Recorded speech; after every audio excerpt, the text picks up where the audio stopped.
بسم اللہ الرحمن الرحیم۔ ملفوظات حضرت مسیح موعود علیہ الصلوۃ والسلام 3 ستمبر 1904 بمقام لاہور۔ حضرت اقدس علیہ الصلوۃ والسلام کی تیسری تقریر جو حضور نے 12,000 سے زائد آدمیوں کے مجمع میں حاضرین کی بے حد خواہش سے کی، فرمایا میں آپ سب صاحبوں کا شکر کرتا ہوں کہ آپ نے نہایت صبر اور خاموشی کے ساتھ میرے لیکچر کو سنا۔ میں ایک مسافر آدمی ہوں اور کل صبح انشاءاللہ چلا جاؤں گا، لیکن میں اس شکر اور خوشی کو ساتھ لے جاؤں گا اور یاد رکھوں گا کہ باوجود اختلاف رائے کے کہ جس کی وجہ سے عموماً جوش پیدا ہوتا ہے، آپ نے نیکی اور نیک اخلاقی اور آہستگی سے میرے مضمون کو سنا۔ میں یہ جانتا ہوں اور خود محسوس کرتا ہوں کہ مدت کے خیالات کو چھوڑنا سہل اور آسان نہیں ہوتا، خواہ وہ کتنے ہی غلط کیوں نہ ہوں۔ یہ محض اللہ تعالیٰ کے فضل پر موقوف ہے کہ انسان اپنے اندر علمی یا عملی تبدیلی کر سکے، لیکن جو اخلاق آپ نے دکھائے ہیں وہ نہایت ہی قابل تعریف ہیں، اور میں دعا کرتا ہوں کہ جیسے اللہ تعالیٰ نے عام طور پر یہ اجتماعی رنگ دکھایا ہے، وہ ایسا وقت اور زمانہ بھی لاوے کہ دلوں میں بھی اتحاد اور اجتماع ہو۔ اس ملک کو تفرقہ نے بہت نقصان پہنچایا ہے۔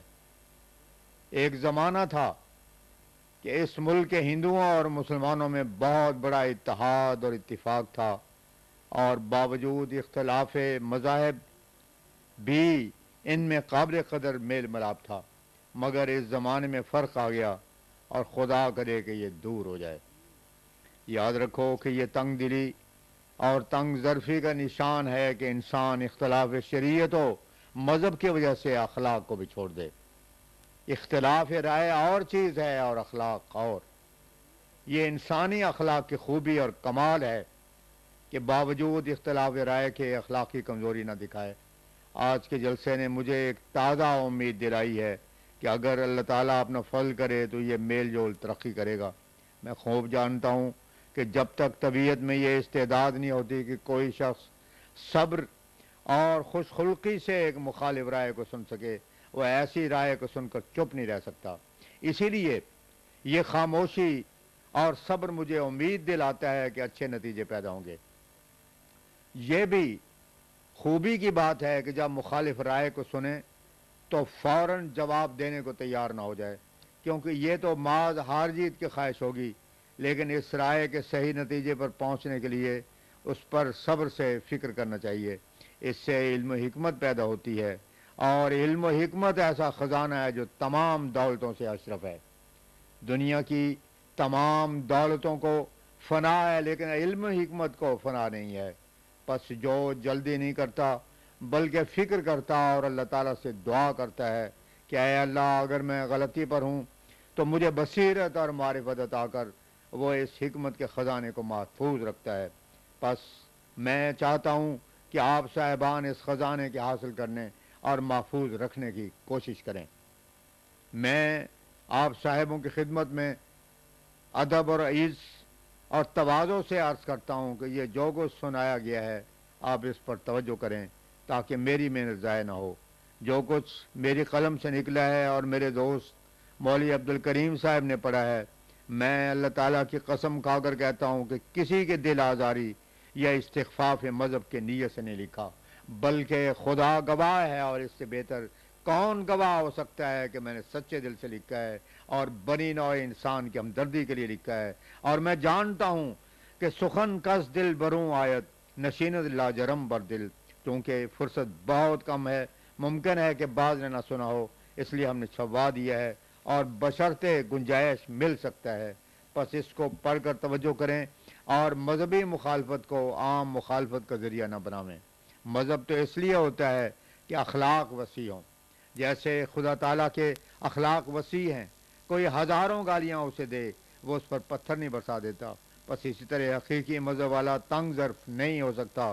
تنگ ظرف خواہ ہندو یا مسلمان یا عیسائی وہ دوسرے بزرگوں کو بھی بدنام کرتا ہے۔ میں ایسے منع نہیں کرتا کہ اختلاف مذہب بیان نہ کرو، بے شک نیک نیتی سے اختلاف بیان کرو، مگر اس میں تعصب اور کینے کا رنگ نہ ہو۔ ہندوؤں اور مسلمانوں کے تعلقات 2-4 سال سے نہیں بلکہ صدہا سال سے چلے آتے ہیں، اس لیے خدا کرے کہ باؤ سے دلوں میں جوش ڈال دے کہ جو ان تعلقات کو دور نہ ہونے دیں۔ یہ بھی یاد رکھو کہ مذہب صرف قیل و قال کا نام نہیں بلکہ جب تک عملی حالت نہ ہو کچھ نہیں۔ خدا اس کو پسند نہیں کرتا۔ جس قدر بزرگ اسلام میں یا ہندوؤں میں اوتار وغیرہ گزرے ہیں ان کے حالات سے معلوم ہوتا ہے کہ انہوں نے اپنے عمل سے ان سچائیوں کو جن کا وہ باز کرتے تھے ثابت کر دکھایا ہے۔ قرآن شریف میں بھی یہی تعلیم ہے، یا ایھا الذین آمنوا علیکم انفسکم، المائدہ آیت 106۔ اس سے معلوم ہوتا ہے کہ پہلے اپنے آپ کو درست کرو۔ جس شخص کے اندر خود روشنی اور نور نہیں ہے وہ اگر زبان سے کام لے گا تو وہ مذہب کو بچوں کا کھیل بنا دے گا، اور حقیقت میں ایسے ہی مسلموں سے ملک کو نقصان پہنچا ہے۔ ان کی زبان پر تو منطق اور فلسفہ جاری رہتا ہے مگر اندر خالی ہوتا ہے۔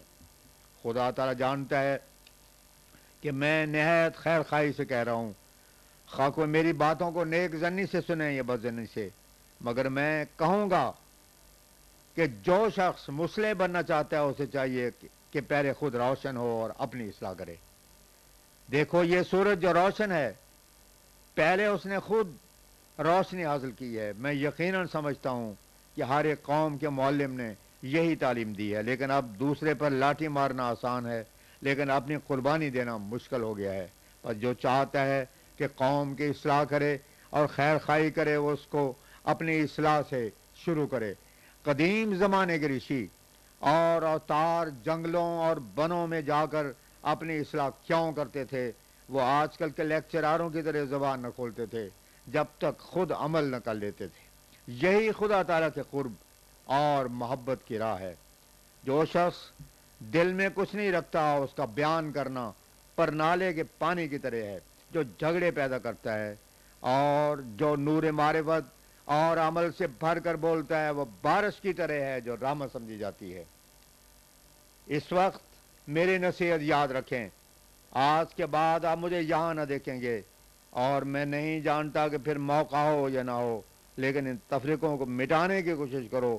میری نسبت خواب کا کچھ ہی خیال ہو لیکن یہ سمجھ کر کہ مرد باید کے گیرد اندر گوشت در نوشتست پند بر دیوار، میری نصیحت پر عمل کرو۔ جو شخص خود زہر کھا چکا ہے وہ دوسروں کے زہر کا کیا علاج کرے گا؟ اگر علاج کرتا ہے تو خود بھی مرے گا اور دوسروں کو بھی ہلاک کرے گا، کیونکہ زہر اس میں اثر کر چکا ہے اور اس کے خواص کیونکہ قائم نہیں رہے اس لیے اس کا علاج بجائے مفید ہونے کے مضر ہوگا۔ غرض جس قدر تفرقہ بڑھتا جاتا ہے اس کا باعث وہی لوگ ہیں جنہوں نے زبانوں کو تیز کرنا ہی سیکھا ہے۔ یہ بھی یاد رکھو کہ میرا یہ مذہب نہیں کہ اسلام کے سوا سب مذاہب بالکل جھوٹے ہیں۔ میں یہ یقین رکھتا ہوں کہ وہ خدا جو مخلوق کا خدا ہے وہ سب پر نظر رکھتا ہے۔ یہ نہیں ہوتا کہ وہ ایک ہی قوم کی پرواہ کرے اور دوسروں پر نظر نہ کرے۔ ہاں یہ سچ ہے کہ حاکم کے دورے کی طرح کبھی کسی قوم پر وہ وقت آ جاتا ہے اور کبھی کسی پر۔ میں کسی کے لیے نہیں کہتا، خدا تعالیٰ نے مجھ پر ایسا ہی ظاہر کیا ہے کہ راجا رام چندر اور کرشن جی وغیرہ بھی خدا کے راست باز نبی تھے، راست باز بندے تھے اور اس سے سچا تعلق رکھتے تھے۔ میں اس شخص سے بیزار ہوں جو ان کے نندیا یا توہین کرتا ہے۔ اس کی مثال کنویں کے مینڈک کی سی ہے جو سمندر کی وسعت سے ناواقف ہے۔ جہاں تک ان لوگوں کے صحیح سمانے معلوم ہوتے ہیں اس سے پایا جاتا ہے کہ ان لوگوں نے خدا تعالیٰ کی راہ میں مجاہدات کیے اور کوشش کی کہ اس راہ کو پائیں جو خدا تعالیٰ تک پہنچنے کی حقیقی راہ ہے۔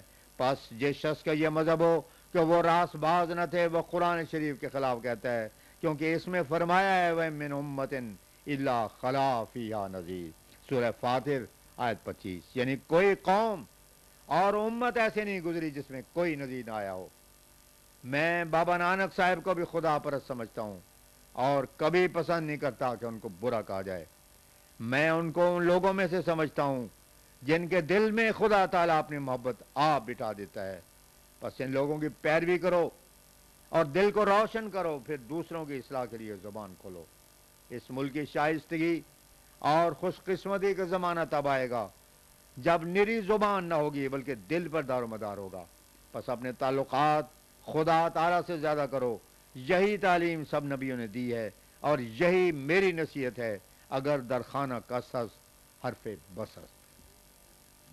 17 اکتوبر 1904 بمقام قادیان بعد از نماز مغرب۔ حضور علیہ الصلوۃ والسلام نے شاہنشین پر جلوہ افروز ہو کر ارشاد فرمایا کہ میرے سر کی حالت آج بھی اچھی نہیں، چکر آ رہا ہے۔ جب جماعت کا وقت آتا ہے تو اس وقت خیال گزرتا ہے کہ سب جماعت ہوگی اور میں شامل نہ ہوں گا، اور افسوس ہوتا ہے، اس لیے افتاں خیزاں چلا آتا ہوں۔ چند اصحاب اپنے مستورات کے علاج کے لیے لاہور تشریف لے گئے ہوئے تھے، اور انجام کار معلوم ہوا کہ مس ڈاکٹروں کے علاج سے کوئی فرق مرض میں معلوم نہیں ہوتا۔ اس لیے حضور علیہ الصلوۃ والسلام نے فرمایا چونکہ یہ لوگ متدین نظر نہیں آتے، اس لیے خطرہ ہے کہ کوئی اور تکلیف بڑھ جاوے، ان کو کہہ دو کہ چلے آویں۔ شافی اللہ تعالیٰ ہی ہے۔ دائیوں کا دستور ہوتا ہے کہ ماز روپیہ بٹورنے کی خاطر وہ مرض کو بڑھاتی جاتی ہیں۔ قادیان کی آب و ہوا لاہور کے نسبت بہت عمدہ ہے، اس سے ان کو فائدہ ہوگا۔ ہم یہ اس لیے کہتے ہیں کہ جو بات دل میں آوے اسے مخفی رکھی جاوے تو یہ ایک قسم کی خیانت ہے۔